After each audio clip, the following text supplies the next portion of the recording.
The Art of Controlled Anger and Sudden Responses, the Samurai Waitha. Dojo fell silent as the young samurai's wooden sword clattered to the floor. His face burned red, fists trembling with barely contained rage. His opponent, a smaller student, had humiliated him for the third time that morning with a technique that seemed impossibly fast. "I can't do this," Ryota shouted, his voice echoing off the wooden walls. "Every time I try to be faster, I'm slower. Every time I focus, I fail." Master Hayato didn't move from his position at the room's edge.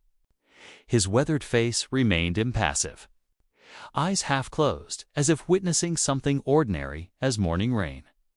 "Pick up your sword," he said quietly. "I don't want to pick up your sword." The command carried no heat, no volume, yet it cut through Ryota's fury like a blade through silk. The young man retrieved his bakken with shaking hands. "You believe you are angry at your opponent," Hayato said, rising with fluid grace despite his 60 years. "You are wrong. You are angry at yourself. And worse, you are letting that anger use you, rather than you using the anger." He gestured for the other students to sit. They formed a semicircle, witnesses to what would become a lesson none would forget. "Today, I will teach you what the old samurai knew. Anger is not your enemy.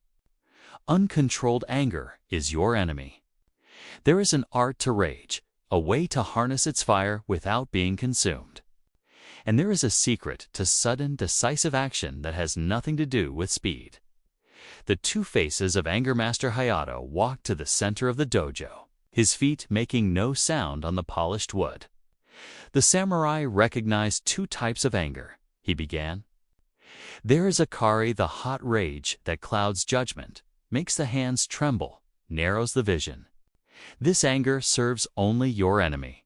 It makes you predictable, weak, blind." He turned to Ryota. "This is what possesses you now. Your heart pounds. Your breathing is shallow and rapid. Your muscles are tense, wasting energy before battle even begins. Yes." Ryota nodded reluctantly, suddenly aware of his clenched jaw, his tight shoulders.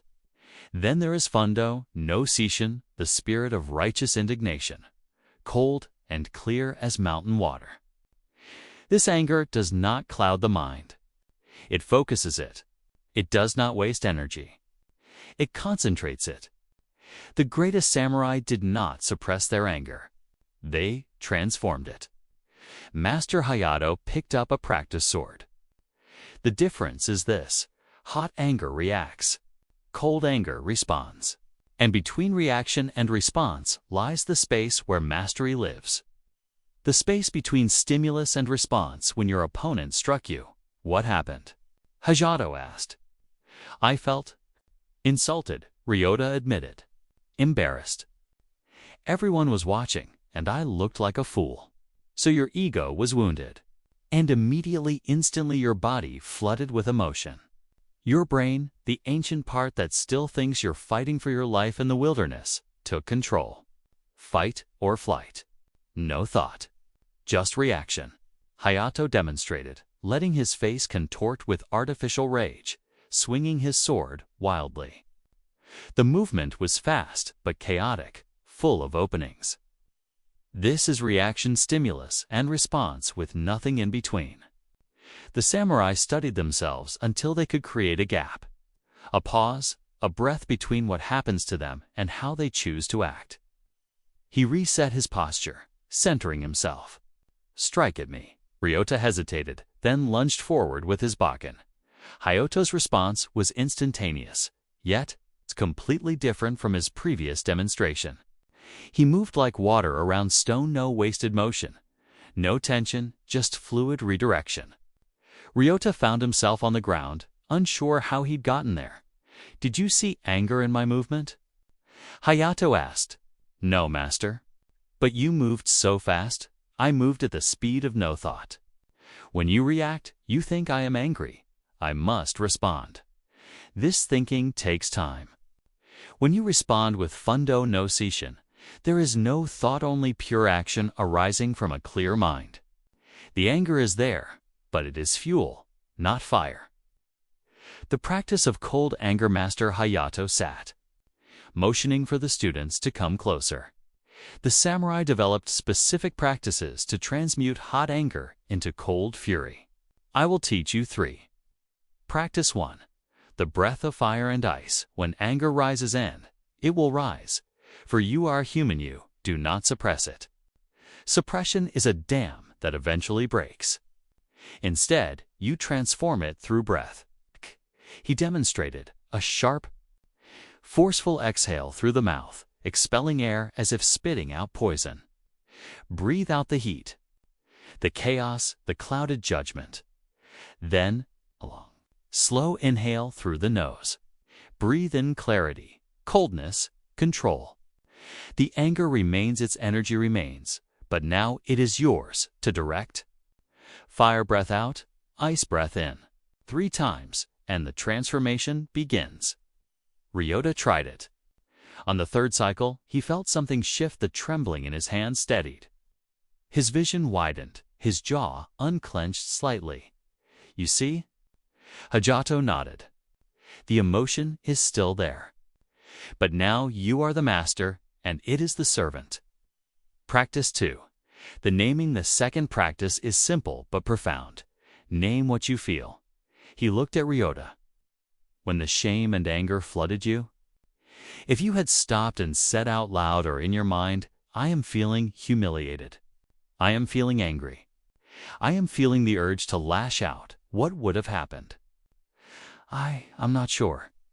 You would have created the gap. The moment you name an emotion, you separate yourself from it. You are not the anger. You are the one observing the anger.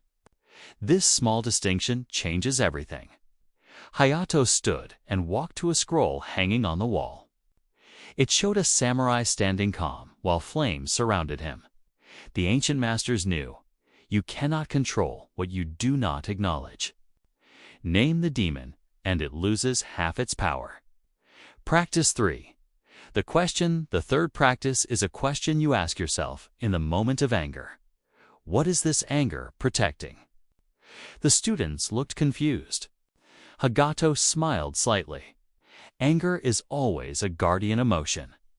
It stands at the gate, defending something deeper, usually fear, pain, or shame.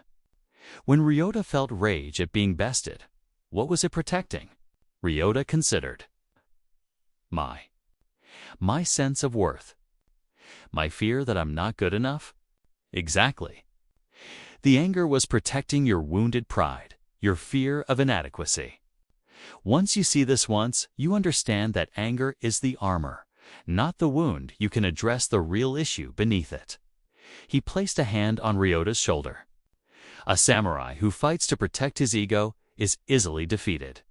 A samurai who acknowledges his fear and fights despite it becomes invincible. The art of sudden response now, Hayato said, his tone shifting. We come to the second art, the sudden response. Many confuse this with being fast.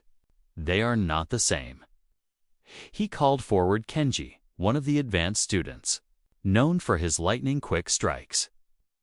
Kenji, attack me with your fastest technique. Kenji settled into stance, his body coiling like a spring. He exploded forward with impressive speed and found Master Hayato no longer where he'd been. The old man stood calmly 2 paces to the side, as if he'd never moved at all. Speed is not suddenness, Hayato explained. Kenji telegraphed his intention for a full second before moving. His shoulders tensed, his weight shifted, his eyes fixed on his target. I knew what was coming before he did. He gestured for Kenji to try again. This time, Hayato stood perfectly still, offering no defense then, with no warning whatsoever. His bakken touched Kenji's throat. No one had seen him move. It was as if he'd simply decided the sword should be there, and it was. This is Kyosidness without warning, and it cannot be achieved through speed alone. The 3 pillars of suddenness. Pillar 1. Perfect stillness. Before sudden action comes perfect stillness. Not the stillness of a statue, the stillness of a cat before it pounces. Every muscle ready, but none tense. Every sense alert, but the mind empty. Hayato demonstrated the stance, utterly relaxed, yet somehow coiled, like water that could instantly become ice. When you are truly still, your movement has no beginning. It simply is. Your opponent cannot react to what they cannot perceive coming. But when you are tense, already moving internally, you broadcast your intentions like a warrior beating a drum. He had the students practice standing in complete relaxation. No tension anywhere, yet remaining fully present. This is Mushin known mind. The mind that thinks now I will strike is already too slow. The mind that is empty strikes before thought arises. Pillar 2. Decision without deliberation. The second pillar is this. The decision to act must be made before the moment arrives. Akito told a story. There was once a samurai who was ambushed by 5 attackers. He killed them all in seconds. When asked how he survived, he said, "I decided to die before they arrived. Having made that decision, I was free to fight without hesitation." He let the paradox settle over the students. When you are still deciding whether to act, you are paralyzed. The warrior who hesitates is already dead. But the warrior who has already decided who has made peace with the consequences can act with the suddenness of lightning striking. He looked at each student. This is why samurai meditated on death, not from morbidity, but from wisdom.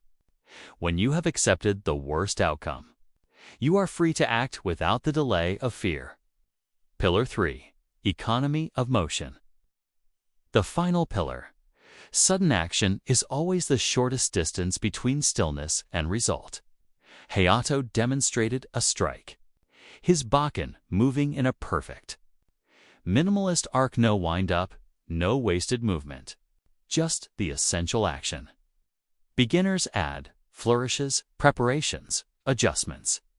Every addition costs time and telegraphs intent. The master strike is geometrically pure, the minimum required motion performed perfectly. And what did you do with that feeling? Takuma fell silent, understanding beginning to dawn. You became the tiger, Kurosawa continued. Your anger made you obvious. Your next 3 attacks were predictable because rage had stolen your subtlety. Saburo, who was indeed less skilled than you, simply waited for your blind spots to appear, and appear they did. The master stood, moving to the training post Takuma had been beating. He ran his finger along the fresh marks. This post has done you no wrong, yet you punish it for Saburo's skill. This is the tiger's anger reactive, scattered, ultimately useless. Come, I will teach you what the old samurai knew. Anger is neither good nor evil. It is energy, and energy can be refined. The 4 gates of anger. Kurosawa led Takuma to a corner of the courtyard where 4 lanterns hung, each a different color, red, blue, white, and black. The ancient warriors understood that anger passes through 4 gates. Most men never leave the first. The samurai learned to pass through all 4, transforming rage into something far more dangerous to their enemies. He pointed to the red lantern. The first gate, raw fury. This is where you live now. The anger controls you, clouds your judgment, narrows your vision. Your heart races, your muscles tense before you've even decided to move. The enemy sees this anger from across the battlefield. Takuma recognized himself in the description and felt a flush of shame. Do not be ashamed, Kurosawa said, reading his expression. Every warrior begins here. The question is whether they remain here. He moved to the blue lantern, the second gate, acknowledged fire. Here, the warrior recognizes his anger without being consumed by it. He feels the heat rising but does not let it escape untamed. He names it. This is anger. This is wounded pride. This is fear wearing armor. How does naming it help? Because you cannot master what you do not recognize. The moment you name an emotion, you create distance from it. You are not the anger, you are the one experiencing anger. This small space is everything. Kurosawa touched the white lantern, the third gate, refined purpose. The anger is no longer scattered emotion. It becomes focused intention. The heat remains, but now it is channeled, like forge fire used to temper steel, rather than wild flame that destroys without purpose. And the fourth? Takuma asked, looking at the black lantern. The fourth gate, cold wrath. Kurosawa's voice dropped to near whisper. This is the samurai's true weapon. The anger has been transformed so completely that it appears as calm, ice, not fire. The emotion still exists indeed. It may be stronger than ever, but it is perfectly controlled, perfectly directed, perfectly hidden, until the moment of release. He turned to face Takuma directly. When a samurai passes through all 4 gates, his opponent faces something truly terrifying, a man with all the energy of rage and none of its weakness. He appears calm while striking with fury. He seems still while moving with decisive suddenness. This is the art you must learn. The practice of transformation understanding is useless without practice, Kurosawa said. Stand in position, Takuma, in the center of the courtyard. I will provoke you. Your task is not to suppress your anger, but to transform it as it rises. Are you ready? Takuma nodded. Your father would be ashamed of today's performance. The words hit like a physical blow. Takuma's father, a legendary swordsman, had died when Takuma was 12. Living up to that legacy was the driving force of his life and his deepest insecurity. Rage flooded through him, hot and immediate. His hands clenched, his vision narrowed, his breath quickened. Stop, Kurosawa commanded. What gate are you in? The first, Takuma admitted through gritted teeth. Good, you recognized it. Now, name what you feel. Say it aloud. I feel angry, defensive, afraid that he's right, that I am a disappointment. The moment he spoke the words, something shifted. The anger was still there, but it felt less overwhelming, more observable. Second gate, Kurosawa confirmed. Now, ask yourself, what is this anger protecting? Takuma breathed slowly, examining the feeling. It's protecting my fear. Fear that I'm not enough, that I'll never be what my father was. And is this fear serving you? No. Then transform it. The fear of inadequacy can become the determination to excel. The anger at being challenged can become the fuel for growth. Choose. Will you waste this energy on resentment, or refine it into purpose? Takuma stood straighter. The anger was still present, but now it felt different, cleaner. Directed, I will use it. Third gate, Kurosawa nodded. Now comes the hardest part. Take that focused energy and make it cold. The heat remains, but the expression becomes ice. How? Breath, the body, and mind are one. Change your breath. Change your state. The breath of ice and fire. Kurosawa demonstrated a breathing pattern. A sharp, complete exhale through the mouth, expelling all air forcefully, followed by a slow, controlled inhale through the nose, filling the lungs from bottom to top. The exhale releases the heat, the chaos, the scattered energy. The inhale draws in clarity, coldness, control. The emotion remains. You are still angry, but now it is refined, focused, cold. 5 breaths, and you pass through the 4th gate. Takuma tried it. The first exhale felt like releasing steam from a pressure vessel. The inhale brought unexpected calm. By the 5th cycle, his heart rate had slowed. His vision had widened, and while the anger remained, it felt like a tool in his hand rather than a storm consuming him. You see? Kurosawa smiled slightly. The energy of anger without the weakness of rage. Now, you are dangerous. He picked up a training sword and tossed it to Takuma. Attack me with everything you have, but pass through all 4 gates first. Takuma centered himself, summoning the memory of his earlier humiliation. He felt the anger rise. 1st gate. He named it wounded pride, fear of judgment. 2nd gate. He transformed it into determined purpose. 3rd gate. He breathed. 5 cycles, until the fury became cold, focused. 4th gate. Then he struck. The movement was unlike anything he'd done before. No wasted motion, no telegraphed intention, no visible anger, just sudden, decisive action born from perfect clarity. Kurosawa deflected the strike but nodded with satisfaction. Better, much better. That is the beginning of true samurai anger. The art of suddenness. Now we address the second art, Kurosawa said, gesturing for Takuma to sit once more. Suddenness. This is often confused with speed, but they are entirely different. He picked up a stone and dropped it. It fell instantly, without warning. Gravity is sudden but not fast. It simply is. There is no preparation, no build-up, just the immediate manifestation of natural law. He looked at Takuma. Your attacks today were fast, but not sudden. I saw each one coming long before you moved. Why? Because you announced them. Huh? I didn't speak, your body spoke. Your eyes fixed on your target. Your shoulders tensed. Your weight shifted. You broadcast your intention like a beacon. True suddenness has no precursor. It exists in the gap between stillness and action, with nothing in between. Kurosawa stood perfectly still, relaxed, almost casual. Then, with absolutely no warning, his bakken touched Takuma's throat. There had been no tensing, no preparation, no tell whatsoever, just instant manifestation. How did you? By being still first. True stillness, not the false stillness of held tension. What? She demonstrated 2 types of stillness. I first looked calm, but Takuma could see the subtle tension, the readiness that was actually preparation. This is false stillness, the cat coiled to pounce. It looks still, but it is already moving internally. An experienced opponent reads this easily. Then Kurosawa shifted, and something changed. He looked utterly relaxed, almost sleepy, yet somehow more present. This is true stillness, Mushin, the empty mind. No tension, no preparation, no movement, internal or external, just pure presence. From true stillness, movement can arise with no precursor, because there is nothing to interrupt. The 3 principles of sudden response. Kurosawa sat again, clearly settling in for deeper teaching. The samurai identified 3 principles that enabled truly sudden response. Master these, and you become like lightning not because you are fast, but because you cannot be anticipated.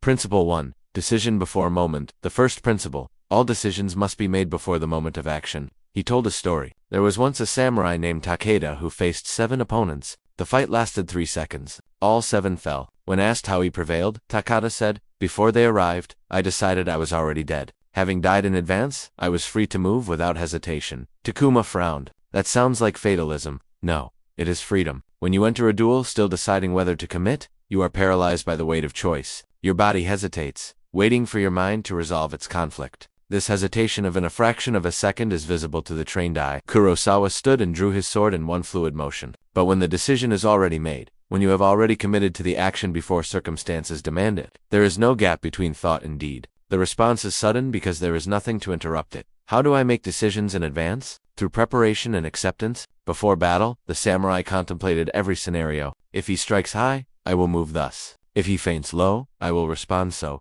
Each decision was made in the calm of preparation, not the chaos of combat. He sheathed his sword, and through acceptance of consequences, when you have made peace with the worst outcome, you act without the hesitation. He had Ryota strike at him again. This time, he moved so little that it seemed he hadn't moved at all, just a slight rotation of his hips, and Ryota's sword passed harmlessly by.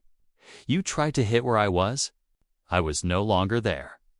But I moved perhaps 3 inches. This is no-sen initiative within the opponent's attack. Not speed, economy. Unifying the arts. Cold anger meets sudden response, as afternoon light slanted through the dojo windows. Master Hayato brought the teachings together. Oh, you understand the 2 arts separately. But the samurai knew they were one art. He faced Ryota again. Strike at me with everything: your speed, your strength, your anger. Hold nothing back. Ryota centered himself. He practiced the breath fire out, ice in. He named his feelings. I feel determined. I feel focused. I feel ready. He asked the question. This anger is protecting my desire to prove myself. I see it. The transformation was visible. His stance relaxed but remained ready. His breathing steadied. His eyes cleared. He struck. The movement was faster than before, but more than that, it was sudden. No telegraph, no hesitation, just the decision manifesting as action. Master Hayato deflected it, but nodded with satisfaction. Better, much better. You are beginning to understand. The real battle lasts. The day's training ended. Hayato gathered the students once more. You came here thinking I would teach you to defeat opponents. But the real battle is internal. The samurai who masters his own anger defeats 1,000 enemies before drawing his sword. The warrior who can act with suddenness, born of stillness rather than panic, becomes untouchable.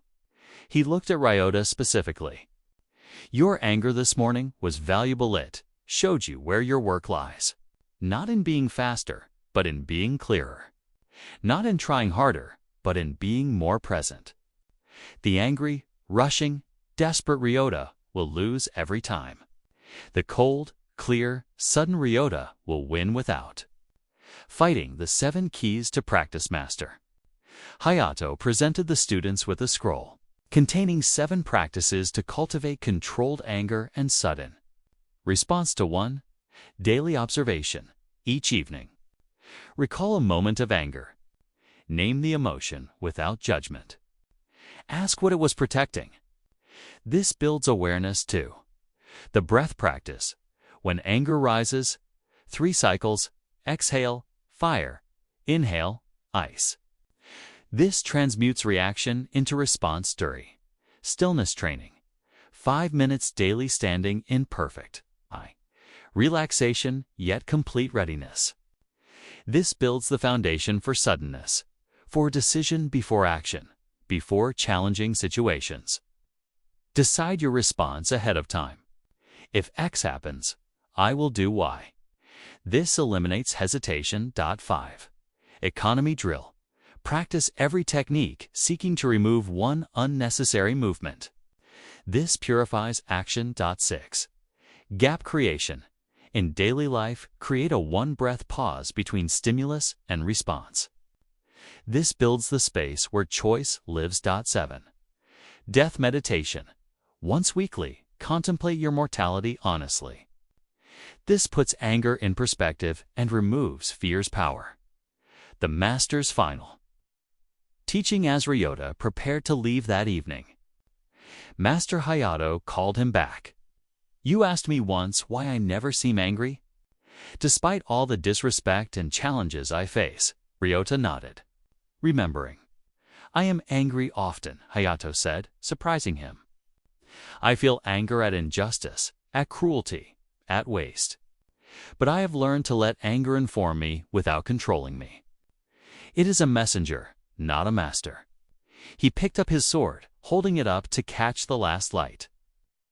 This blade was forged in fire. The metal was heated until it glowed, hammered while white-hot plunged into cold water.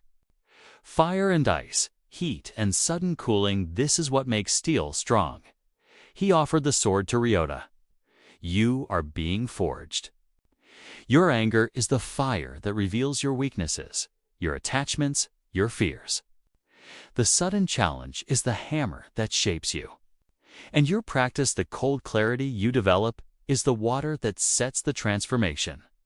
Will I ever master it completely?" Ryota asked. Hayato smiled. The master is the one who knows he is always a student. But yes, with practice, you will find that anger becomes an ally. Suddenness becomes natural, and the space between stimulus and response becomes your home. He placed his hand on Ryota's shoulder.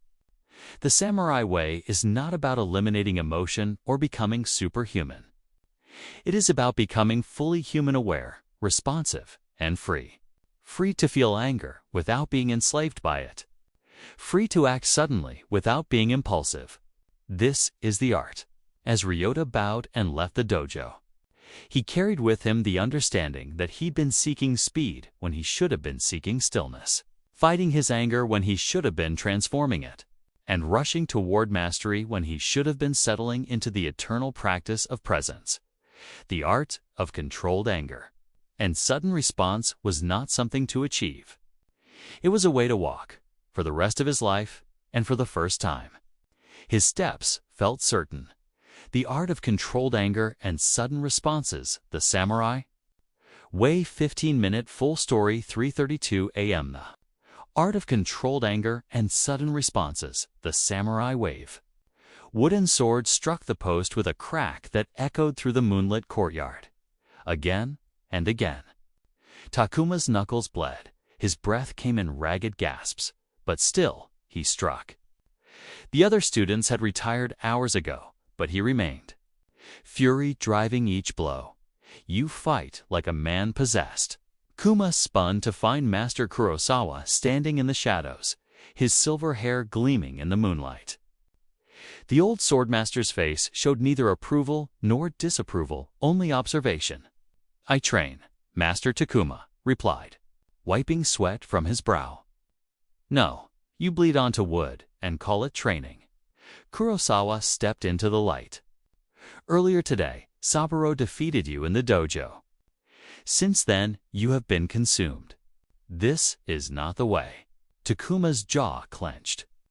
The humiliation of that defeat burned hotter than any physical pain. Saburo, younger, less experienced. Yet he had made Takuma look like a fool in front of everyone. "I must become faster, stronger, you must become wiser." Kurosawa interrupted. "Speed and strength you have. What you lack is understanding.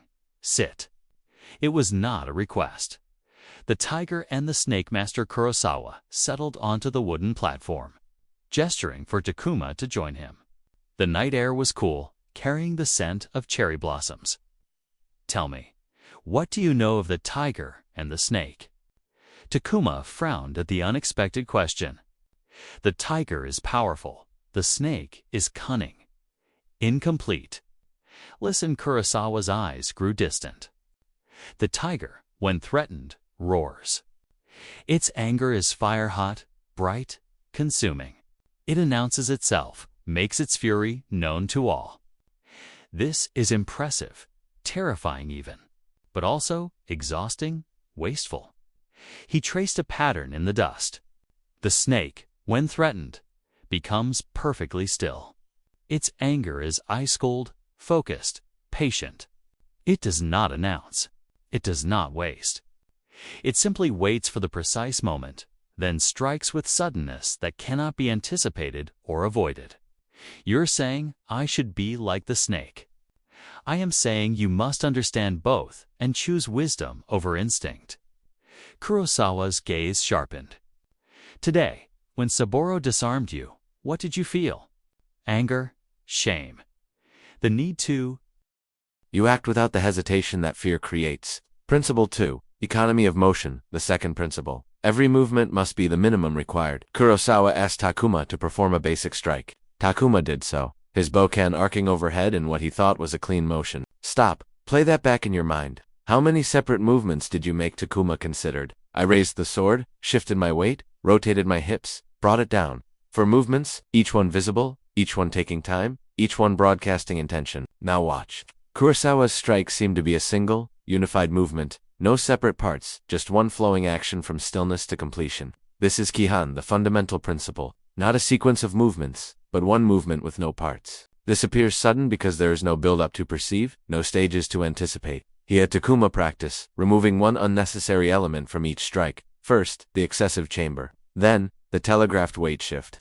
Then, the preliminary shoulder rotation. With each refinement, the strike became simpler, cleaner, and paradoxically more powerful. You see? Speed comes from subtraction, not addition. The master's technique is not more complex than the beginner's. It is more simple, more pure, more essential. Principle 3. Union of mind and body. The third principle is the most difficult to explain, Kurosawa admitted. In Japanese, we call it Shinjite spirit. Technique, body, unified. He placed his hand over Takuma's heart. When your mind decides to strike but your body hesitates with doubt, there is dissonance. This gap between intention and action is where slowness lives. He moved his hand to Takuma's head. When your body is ready but your mind second guesses, again there is separation. The response cannot be sudden when the self is divided. How do I achieve unity? Through a practice the old masters called zazen-seated meditation. You learn to observe the gap between stimulus and response, to watch thoughts arise without immediately acting on them.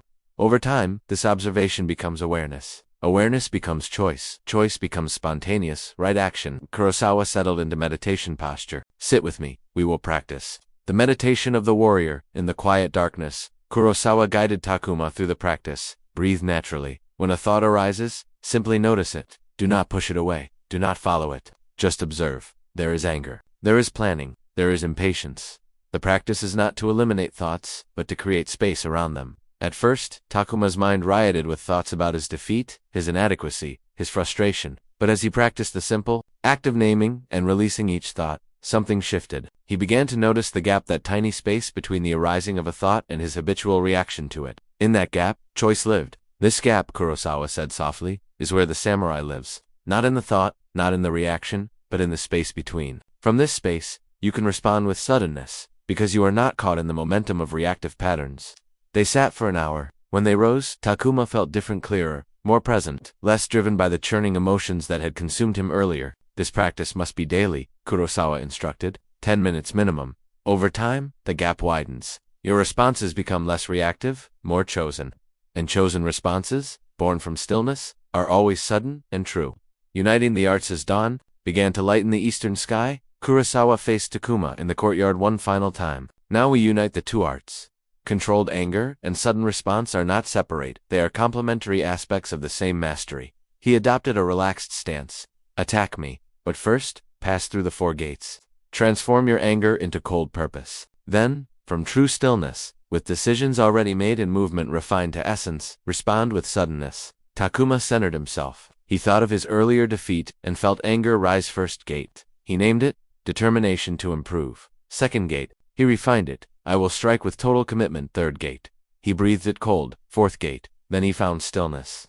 True stillness, with no internal movement. He made his decision in advance. I will strike at the opening, accepting whatever comes. He let his technique become simple, stripping away everything unnecessary, and then he moved. The strike was unlike anything he'd produced before. No anger was visible, yet it carried tremendous focused energy. No preparation was evident, yet it arrived with decisive suddenness. Economy of motion made it seem effortless. Yet it was fully committed. Kurosawa deflected it, but there was approval in his eyes. Again, he commanded. They trained as the sun rose, each exchange refining Takuma's understanding. Sometimes he slipped back into reactive anger. Kurosawa would stop him, make him pass through the gates again. Sometimes his movements became tense with overthinking. Kurosawa would guide him back to stillness. But gradually, incrementally, Takuma began to embody the principles. His anger transformed from liability to asset. His responses became less predicted and more sudden. The final lesson. As the morning training concluded, other students began arriving. Among them was Saburo, the young man who had defeated Takuma the day before. Spar with him, Kurosawa said quietly to Takuma. Takuma felt the familiar anger beginning to rise, and immediately recognized its first gate. He named it, Wounded Pride, Seeking Redemption. Second gate. He transformed it. This is an opportunity to apply today's lessons. Third gate. He breathed it cold. Fourth gate. Facing Saburo, Takuma found true stillness. No tension, no visible anger, just presence. He made his decision. I will respond to what he shows me, not to what I assume. They began. Saburo attacked with the same technique that had worked. Yesterday a feint high, strike low. Yesterday Takuma's reactive anger had made him fall for it. Today, from his place of cold clarity, he saw the feint for what it was, didn't react to it. And when the true strike came, his response was sudden, economic, decisive. The bout lasted less than 10 seconds.